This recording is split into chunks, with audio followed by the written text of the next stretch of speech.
Hello, hello. Welcome to a little bit of stoppage time here at Lazio World following the Champions League matchup against Feyenoord. I am your host, Caleb Adams, today for the first time. The actual host, Sean, is away in New York, New Jersey, technically, covering another big game for us. He's with our team that we work with in MLS, Charlotte FC, and we have our first playoff game. So he won't be available for this stoppage time. However, he will be tuning in, and I'm sure not too happily. This was a good one to miss, Sean, if you're watching. So let's get started here. My goodness, it was a match that, well, unfortunately, was kind of more the same of what's been going on this season. A lot of ups and downs this season between Lazio's both regular season and and Champions League as well. And we saw some more of the old things of Lazio from early in the season. So, quick breakdown of the game for those that missed, or for those of you that just couldn't catch the whole thing. So, Lazio were completely overwhelmed in the opening minutes. It was one of those matches where from the opening start, the environment and atmosphere at the Feyenoord Stadium was electric. It was clear that Feyenoord were going to come to play that game. From the first minutes, I sensed that. The question was, how were Lazio going to react to that initial energy and burst of intensity that came from Feyenoord in those opening minutes? Well, they couldn't. They couldn't react and didn't react well. Unfortunately for Lazio, Feyenoord were just nearly perfect on the day. They came out with incredible intensity, came out with spot on tactics, and Lazio, like I said before, were overwhelmed. And that sort of takes me to the word or the phrase that I would use to describe this particular match, which was overwhelmed. Not just overwhelmed tactically, but also overwhelmed on the pitch. Lazio conceded an early goal that was luckily called offside, right? We were all breathing a sigh of relief when Jimenez was just offside.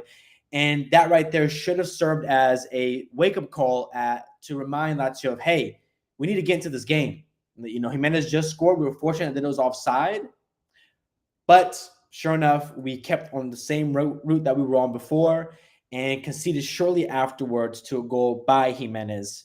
And that particular goal that Jimenez, I'll go back to that later on, but there's a trend that we saw throughout the match that I'll cover when we talk about the bidone of the match. Following that goal, right before the second half, right before the first half ended, Lazio would then concede again in about the 47th minute, this time from Zerouki, where he was kind of sitting in and around the top of the box area, lurking there. The ball eventually came to him, and he scored a fantastic goal to the credit of him. And then after some substitutes, Lazio did look a little better. They looked a little more stable going into the second half. However, down in the 83rd minute, following some missed opportunities and following a goal of their own, they conceded the third goal in the 83rd minute. In the 74th minute by, again, none other than Jimenez. Lazio had a little bit of a break at the end. Tati Castellanos won a penalty, but it was far too late for anything really to come of that. Pedro did put it away, but again, too little, too late. So let's go back to the word that I used to describe this match. Overwhelmed. We were overwhelmed on the field. The intensity of Feyenoord kind of was reminiscent of something that I would describe as like a boxing match. They came out swinging. Feyenoord came out swinging in this match, and we got caught with a strong right hook, and we're just rattled from then on out. We couldn't recover from that initial sort of impact of Feyenoord, and the substitutes did help in the second half. We did become a little more settled in, but we just could never properly recover. And that sort of brings me to, let's go to the man of the match, right? This one was tough because I don't think anyone particularly played that well. I would say of the starting players, no one deserved man of the match. So I will go towards the substitute players. I thought Quindouzi came on, was excellent. I thought Tati Castellanos came on, also provided something different. We played much better with them. I'm going to have to go with Guendouzi, though, in this match, simply because he took the reins in the midfield and brought some sort of solidity and control within that midfield in the second half. With that said, I also want to talk about the coaching in this game, and we're just going to jump straight into also the bidone of the match. And for me, really, there were a few options, right? The first option was Casale, who we'll talk more about later and touch on, but he was pretty abysmal this game. My goodness, Jimenez was absolutely bullying Casale all match long. He couldn't handle Jimenez physically, couldn't keep up with him. Jimenez was just an absolute menace and kept targeting Casale over and over and over again. He was turned for that first goal, and his positioning on the third goal that we conceded from Jimenez was also suspect.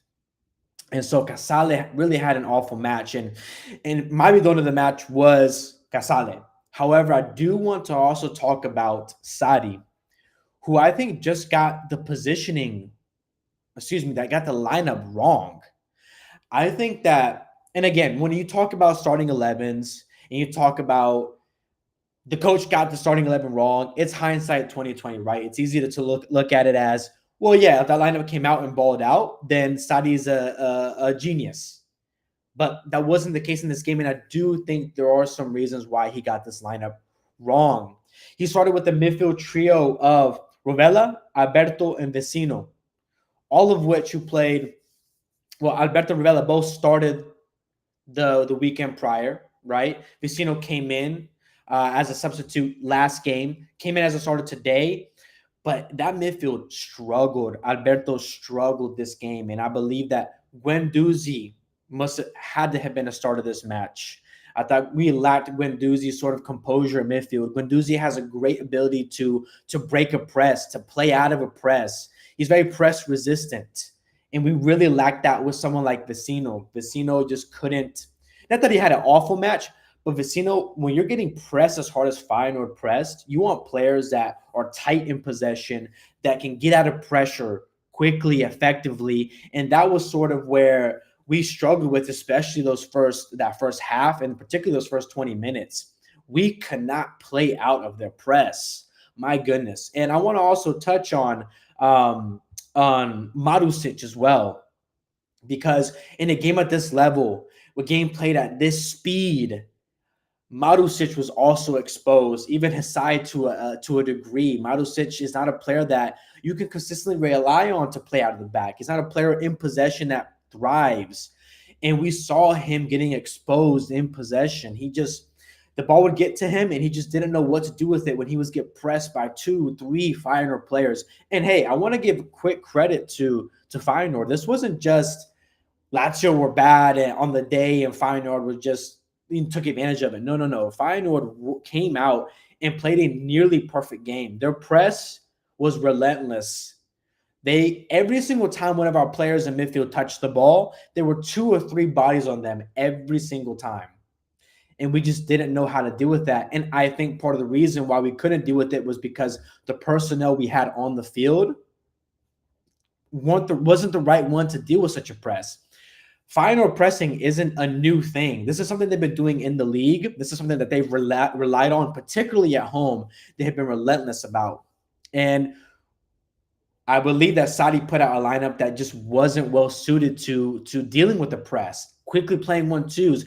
I think about Guendouzi, right? But I also think about Kamada, who's seen sort of less action here as we're going into the season. For some reason, he's getting less minutes, but I believe this is a game very well suited to Kamada, who is a quick 1-2 player.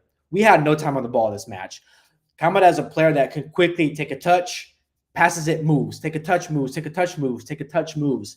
And we were really lacking that.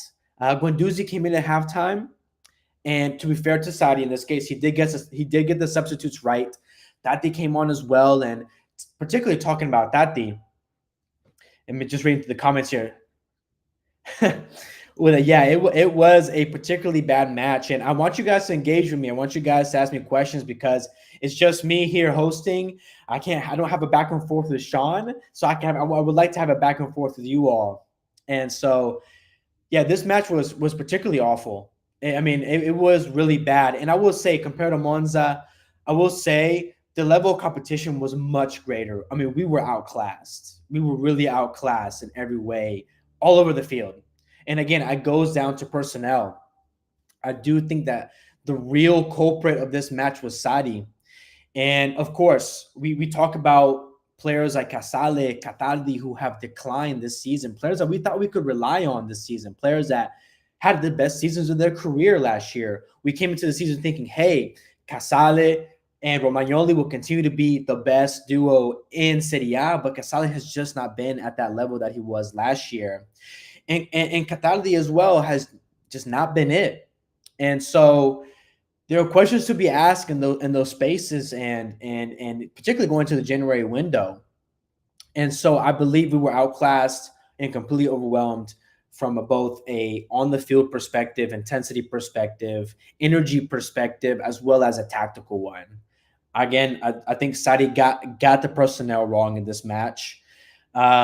He made the changes that he needed to make. Sure enough, it helped, but we really struggled in that first half. The damage was done, and we can never recover from that left hook. And yes, Uda, another great point. We're super reliant on Luis Alberto to create anything, and in a match where he was completely shut down. I mean, you got to think about the minutes that Alberto is playing here. Alberto has been starting pretty much every game, 90 minutes. He's a player that's not really known for his stamina, endurance. And that's where I begin to ask the questions of where's Kamada in these situations where Alberto is clearly gassed. He's struggling to get in the match, throwing Kamada to play as that playmaker with Guendouzi alongside of him and let them do some work. And one thing that was weird to me this match was we needed a goal desperately. We're down 2-0. Isaksen, who has been arguably one of our most dangerous wingers, particularly 1v1s and attacking players, every time Isaksen has touched the ball, he beats his man. He looks to play progressive. He's aggressive in attacking, where Felipe, again, we talk about Casale, we talk about Cataldi. Felipe has been another player that has just not been up to par this season and was invisible. And I have some good sort of quotes and things that I saw from people on Twitter that I just want to touch on real quick here. And that is, first of all, we have a tweet from Vittorio Campanile. Sorry if I butcher your name if you're watching. But he said that these games require personality. There are certain games that you have to have a personality to win. There was no personality in this team today. This team, they at times can show that personality, can show that edge, but we just didn't have that personality to win a game like this. So, again, it's more of what we've seen this season, which is sometimes we look up to the game, sometimes we're not. Sometimes we're not. And I want to also talk about the way we've conceded goals, because this has been a consistent thing throughout the year. And we have learned that if you play against Lazio and you have players running into right at the top of the box area, patrolling that area, lurking that area at the top of the box, where there's a gap between the defense and the midfield lines, if you just sit around there, you will get a decent opportunity at a game. And that's exactly what Alasdair McKenzie mentioned on Twitter as well, where he said Lazio have conceded so many of these types of goals where somebody lurking around the edge of the area gets a good chance. And sure enough, we concede again from that area between the defensive line and the midfield line. And whether it's Sadi's instructions, whether it's lack of discipline in the players, lack of recognition, I don't know what it is, but we've conceded goals from these areas, from this particular area all season long. On the third goal that Jimenez scored, it started out wide. And this is like I get deja vu every time this happens because it happens all season long. But Feyenoord pick up the ball wide. They play it towards the center to an unmarked man in the box who's in between that midfield and defensive line. He takes a shot, a bit of a bounce, gets unlucky. It gets to Jimenez there, and they score. Again, these goal. Milan is a perfect example. We played against Milan. Pulisic was able to score a goal from that area, and that area has just haunted us this season. So there has to be changes. That's it really for my match. Fortunately, I wish there were more positives to talk about. A positive is that maybe we scored a goal, and I think goal differential will play a part in the final days of this Champions League group. So we better hope we get it done here at these home matches. Um, Uda, I believe that these goals are not so much related to center back issues. I think it's more so related to midfield issues of not recognizing these runs. I've seen in games this year where Luis Alberto or someone else in the midfield is just standing there ball watching as a ball is getting played into the box towards a late run. And I'm like, what are you doing? I think this is more so organizational recognition thing than it is having two slow center backs, because this was the same center back pairing we had last year, and we had one of the best defensive records in the league. So I will say that I think it's more than just a center back pairing. I think this is much deeper. This goes down to a structural, recognitional sort of origin. But looking ahead to the future here, Lazio have had good form here in league play. We play Fiorentina next at home, and we have as well the next two Champions League matches at home. Hope is not lost. There are still games where we can make up these points, and we have to do it. But that's it for me today. Thank you so much for tuning in, and always, sempre Forza Lazio.